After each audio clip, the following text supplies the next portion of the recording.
I'm going to be talking a bit about risks and anonymizations of behavioral biometrics. This is joint work with Technical University Dresden, in particular Sam Hanisch, and these were people working on this. Let's start with a bit of motivation on why we're looking at behavioral biometrics and their risks and how we can mitigate these risks. We looked at a bit of the current trends when we collect data, and we found that, well, there's new quality to the data that is being collected, there's new quantity, and especially there are new types, and we don't really know what kind of risks these new types might bring with them. And kind of a running example that we're looking at in this scenario is this metaverse idea, the idea that we're communicating in a virtual world with others, and our entire motions and our entire body and everything is being streamed. We don't know if this is going to happen exactly like it is envisioned by some, but the technology to do this will certainly be there. And in fact, most of the technology needed is already there in some of the virtual reality devices that we have today. And so if we look at that, we find that, previously we might have had cameras somewhere, but now we have high resolution cameras, and we might have additional sensors like a depth sensor, which leads to a new quality of the data that it's being collected and shared. We also have new quantity of data in a way that, the idea is that you're being ubiquitously recorded, and you record others record you. And then what also comes with this virtual world and virtual reality is that we capture new types of data, particularly behavioral biometrics, where you have body movements, the way we walk, the way we move our hands is being recorded, but also eye and face motions, trying to determine where people are looking to particularly render this instance maybe, but also we want to capture maybe the face so that we can map this face onto a virtual avatar and have the entire conversation that we might have in the metaverse to be more realistic. So now the question is, what privacy risks do these new types of data bring with them? So let's get into a bit more detail there. We have eye and face tracking, like I mentioned. We have this via virtual reality headsets, for example, and the idea is still we're looking at, for example, the eye movements and how pupil changes and when people are blinking, and this tells us a lot about them. In fact, very clear that we can tell how alert someone might be, also but what kind of emotions they might experience, mental state, especially interest. It's very easy to tell that based on when people are looking somewhere, how long people are looking at something, and if we can correlate that obviously with what's being shown on the screen, we can very easily tell what people might be interested in, and this leads to a sort of implicit liking without like button. We're using social media right now, and you probably have to press the like button explicitly. Have a conscious decision of, I want to share that I like something. In this case, whoever is getting this eye tracking data might very easily be able to infer that you like something, and you don't have to explicitly make this explicit. You can also infer even more like mental conditions, drug use, personality. So we're even getting into some medical data, which you might say here. And looking further into other types of new data, we have body movements. So for some head movements, gait recognition, those might be recorded both via cameras that record the person, but also via sensors that they wear. So we have these smart gloves shown here on the slide, and there's also motion tracking suits and similar. And it's not surprising that we can infer someone's identity using this data, but also attributes about age, sex, weight are some of the most straightforward examples. But in fact, can even infer lots of other attributes. And question might be, well, how is this problematic? We know that even face images, you're not surprised that face recognition can identify someone and that we can infer attributes about them. But what we find here is that, well, lots of biometric data can give us all of these same inferences. So essentially, there's not saying, well, one specific type of data is one specific attribute, but most of the types of data we are able to infer most of the attributes. And the problem comes when we think about how data sharing works today, that we make usually a decision of the type of data that is being shared. So if you have sort of these app permissions on your phone, you have these all or nothing sliders where we want to share a certain type of data, which is also problematic because apps are usually unusable without you accepting this data sharing. But what you see now, that with all kinds of different data types, we can infer the same attributes. So deciding based on the data type whether you want to allow data sharing or not might not be useful in this case. So what we propose in this case is a kind of finer data sharing. And the idea is that you also decide where you share your data and what use cases it should be shared for. So where means if the data is only allowed to be handled on the device that you're using, or is also shared with cloud provider or even with third parties. And then what we think is most important for what use case, what is allowed to be done with your data. It's only a very specific kind of allowed use case, or is there allowed to be some kind of privacy inferences like attributes or identity that are allowed with your data. And we think there's two ways to realize this kind of finer data sharing. One of them is a technical way, and one of them is a legal way. So for legal, we obviously can have regulations that allow specific ways to share specific inferences or use cases. And then on the technical side, we have anonymization methods, where the idea is, well, let's modify our data so that only the things that we allow the data to be used for are actually possible. And we'll focus on the technical side because we aren't lawyers, right? So our scenario is we need a technical solution when we surrender control of our data. At the point where we, share data with some kind of service provider, we don't really have control anymore whether they might do any inferences on the data that we don't actually want to allow. So we need a technical solution to make sure this isn't possible with the data anymore. And so the kind of scenario that we have is, well, we still have kind of different types of data, but before we share these types of data with the service provider, we run them through an anonymization on the device. And this might include removing identity or certain attributes from the data. Now the question obviously becomes, well, how do anonymizations work? And you can think about very, very simple anonymizations, reducing the amount of data, adding noise, doing some coarsening, like we can see here on the slide, where we have a gate sequence, the original one at the bottom and a much more coarse one at the top. But if you think about these kind of simple anonymizations, the problem is that it's not clear what part of the data is actually sensitive. If you compare to anonymizing a database where it's clear, one column might be sensitive, one column isn't sensitive, one column is an identifier, when you know exactly what you might be able to do and what you should do in order to anonymize it. But in this case, we have these kind of point clouds. How do we need to modify them so that we can't identify someone anymore? It's not very clear.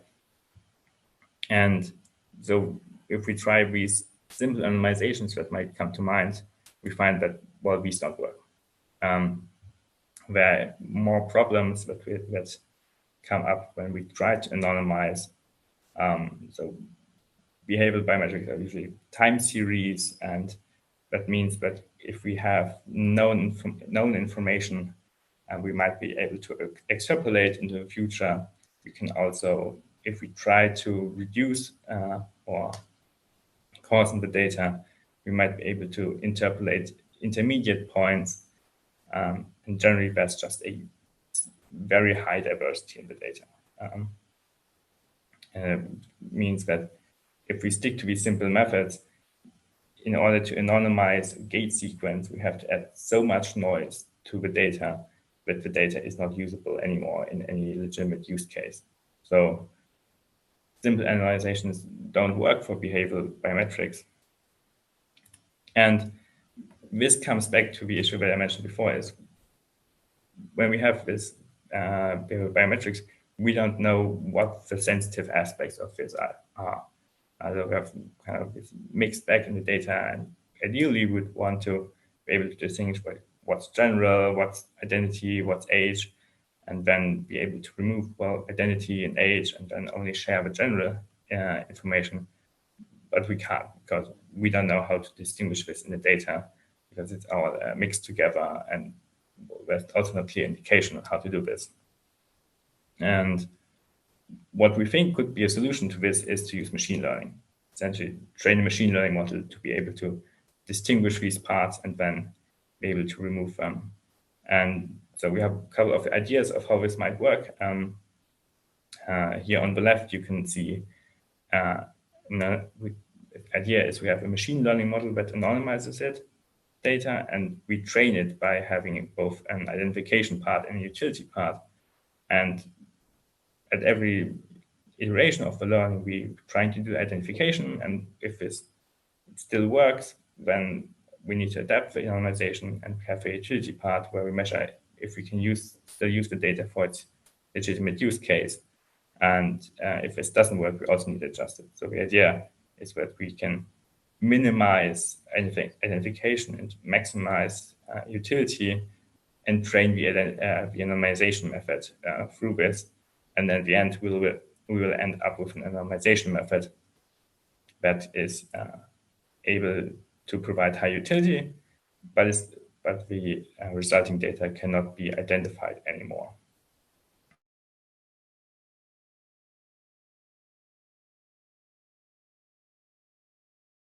And this, so it is where we could generate data that looks like the original data, but does not actually contain these identifying features anymore.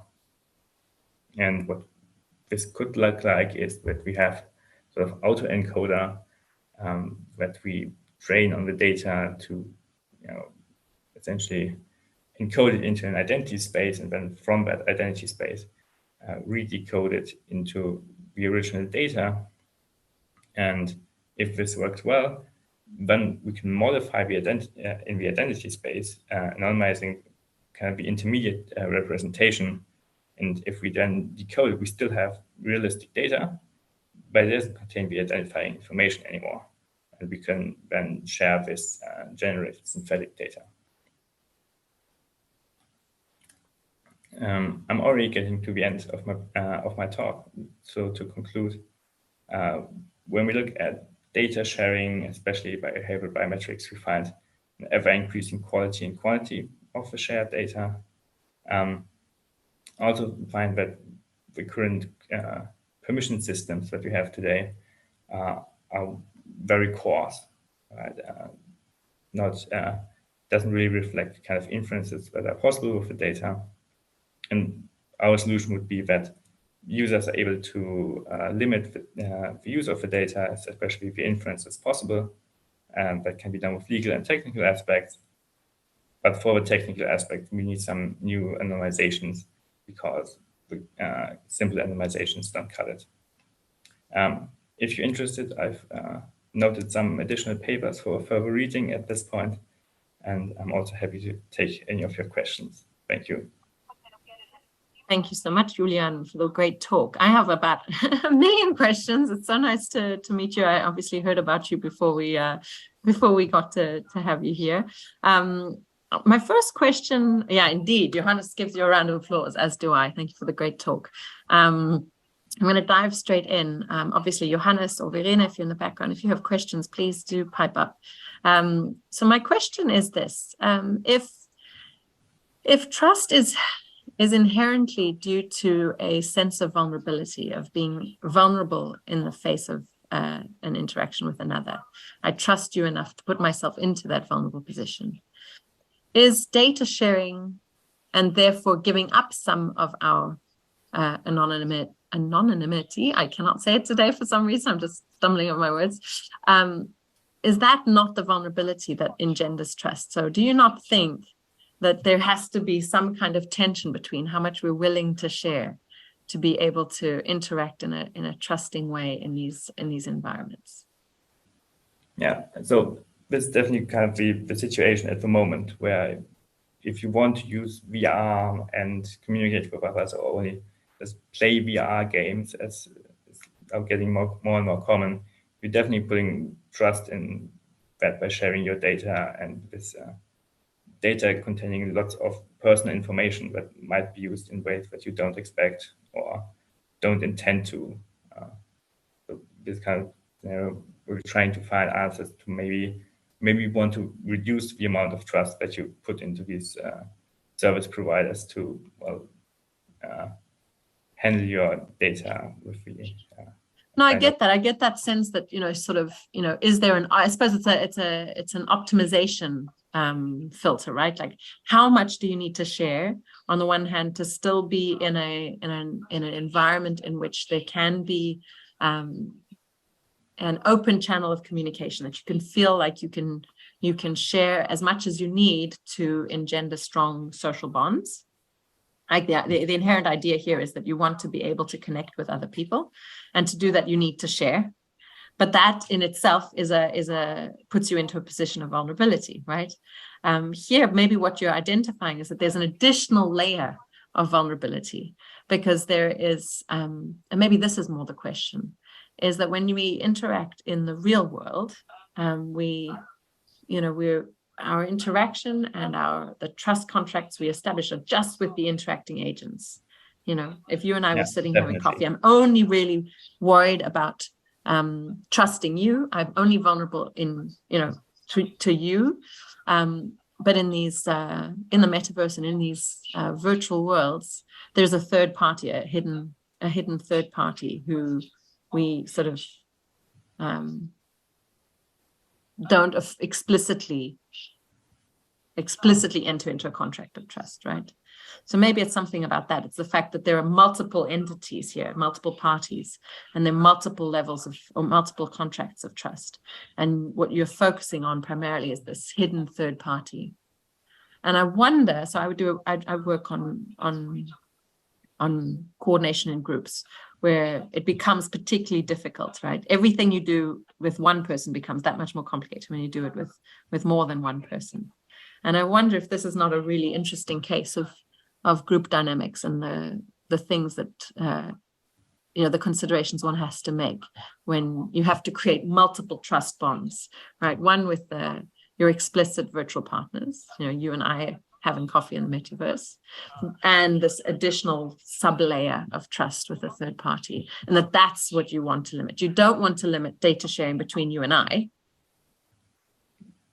To the extent that, you might also ask, well, how much do I really want to share with this other person that I'm communicating with? Is really everything necessary for the communication, right? It's definitely about also this third party, but at this point we also don't really have any way to limit how much we would want to share in this. But do you feel like we do that in real? I'm just curious. Do you think it's a special social context interacting in VR versus like a real world scenario? Is there something special? Because in the real world, do you think that we have the ability to limit what we're sharing? If I'm having a first time call with somebody over Zoom, I can choose to switch on my video if I don't want to share my, my visual information with that person. Yeah. I can't do that in the real world. So you're almost placing a higher level of criteria or control in one environment than you would on the real world. Yeah, I guess to some extent this is true. That is also something that we all have. Like you mentioned in video calls, where you might decide, do I want to share my video or do I not want to share it? This would allow in VR to even have more options of how much data you want to share, even with your communicating partner. I spotted Johannes raised his hand. Johannes, I will not gobble up all the time. Why don't you I find take this discussion really, really, really important, because it's touching a lot of points that are currently in discussion and of high relevance for trust in technology. Because on one hand, yeah, you might have the feeling of having more control, but in the end, everything you share is more persistent, so it's staying there, right? So this diminishes the control in the end again, because before it was like most stuff you shared somehow. So in social contexts, they are temporary, right? So they're gone. And so this extends like the scope of trust, like you said, Mel, a lot. So it's not only the manufacturer, but it's also for the whole data pipeline, so to say. It's like, what is actually happening to the data? So it's completely transparent for, let's say, the example of the robot who is in the train station, the one I started with in my talk, right? So it might be equipped, this one is not, but it might be equipped with a camera, for example, that is doing exactly what Julian just told, like doing these gate position analysis and everything. So what happens then after it's recorded? Is it transferred to an AI system somewhere? Where's the system located? Where are the servers? Where is the data stored afterwards? And so on and so on. And all this is like, once you kind of trigger people to that problems, they might even have the feeling that it's way more intransparent, way more uncontrollable in the end. And so trust shifts a lot from the actual system to the whole underlying structure of data management and manufacturers and so on. So this is, it's getting really complex, right? And do you think it's because of the norms that we assume from the real world? We assume in the real world that the information that we share is, as you say, temporary or short-lived. I don't know if that's always the case, right? Because somebody, when I share a secret with you, I know that information is now passed on, and you can therefore pass it on further, right? I don't know if that the duration is actually different, because once that information is out there, once I've shared it with you in the real world, you can pass it on further, right? And it can go as far. And I mean, potentially it's not the duration, but the reach, how far the information can travel. It's totally uncontrollable, I would say. I don't know if the duration differs. So I'm just trying to be quite specific. It's not necessarily the duration, but the spread, right? Because the nature of how many people it will reach changes. You don't know what happens with the data afterwards, right? And if you like trust one person with one secret, you will only do it if you have reasons to do so, right? So you believe your secret is safe. And in the case of the data that is used by these autonomous machines, for example, in public, you don't know, right? You just don't know what happens with the data. So bless you.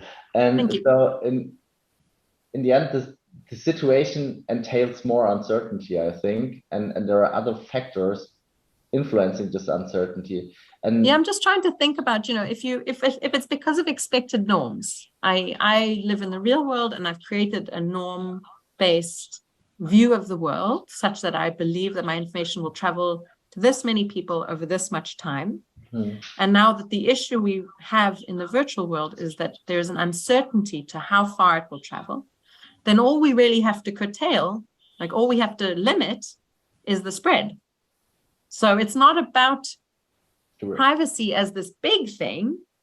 we're breaking down privacy as a function of expected norms and saying what we actually have to do is give certainty as to how far it will spread and for how long. You know, I think my worry is this word Datenschutz or data protection is so big and vague that it doesn't help you.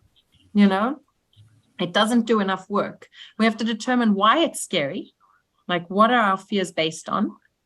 Why is it different from the real world scenario? And then narrow it down to what are we worried about? And then tackle that specifically. Yeah. So that you can, because I really like Julian's idea that it's just too coarse, that it's too much information. That is possibly one of the issues.